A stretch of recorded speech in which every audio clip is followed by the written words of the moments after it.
નર્મદામાં કોઈ પાણી છોડાયું નથી અફવાથી દૂર રહેવા અંકલેશ્વર મામલતદાર દ્વારા અપીલ કરવામાં આવી હતી।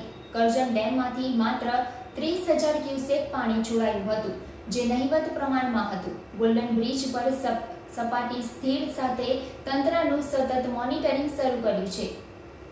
અંકલેશ્વરમાં 3 દિવસથી અનરાધાર વરસાદમાં ઘેરાયું છે। અનેક વિસ્તારોમાં જળબંબાકારની સ્થિતિ ઉદ્ભવી છે। આ વચ્ચે ગત વર્ષે વરસાદી માહોલ વચ્ચે અચાનક નર્મદા નદીમાં આવેલા પૂરને સ્થાનિકોમાં ડરનો માહોલ ઊભો થયો છે।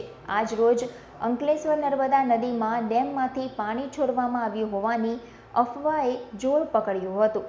અફવાને લઈ શહેરીજનોમાં ચિંતાનો માહોલ છવાયો હતો।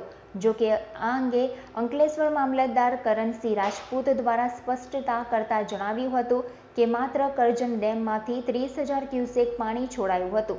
સરદાર સરોવર ડેમમાંથી કોઈ પણ પાણી છોડવામાં આવ્યું નથી અને ગોલ્ડન બ્રિજ ખાતે હાલ નર્મદા નદી ભયજનક સપાટીથી નીચે અને સામાન્ય સ્થિતિમાં જ છે।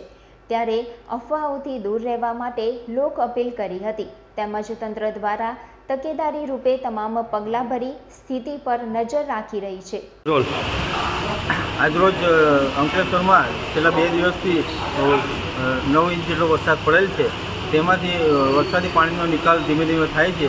હાલમાં નર્મદા ડેમમાં અડધો હોય, નર્મદા ડેમમાંથી કોઈ પાણી છોડવામાં આવેલ નથી। અને આપના માધ્યમથી જણાવું છું કે અંકલેશ્વર નગરપાલિકા અંકલેશ્વર તાલુકામાં અત્યારે કોઈ પૂરની પરિસ્થિતિ એટલી બધી ખરાબ નથી, પરંતુ ચોમાસાના વરસાદના પાણીના નિકાલની સમસ્યા થોડી રસ્તાનું બંધ થયેલ છે, તે હવે પૂર્વવત થાય એવી સંભાવના છે।